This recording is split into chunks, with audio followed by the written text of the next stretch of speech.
No niin, tässäpä tullut pikakurssi hirren koiran kaulasalvoksen tekemiseen. Eli pannaan tämä hirsi tähän päälle näin. Mulla on porakone tuolla sen takia, että se vähän niin kuin vaakasuorassa olisi tuo puu. Puu näin. Sitten lähdetään tästä välistä. Mitataan ensin tämä väli. Paljonko on tuohon alempaan hirsikerrottiin. Mä mittasin sen, niin se on 10 senttiä.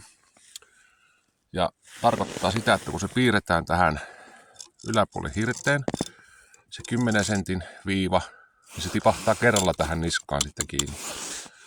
Ja minä olen sitten tehnyt sillä lailla, että kun mä oon mitannut sen esimerkiksi tässä sen 10 senttiä, niin minä olen 2 senttiä jättänyt pelivarraa siihen ja minä olen piirtänytkin 8 sentin viivan tähän molemmin puolin tämmöisellä jutulla ja tätä sanotaan hirsivaraksi. Tämänkin olen itse tehnyt, kun en raskinut kaupasta uutta ostaa. Melkein 100 se olisi maksanut. Joo,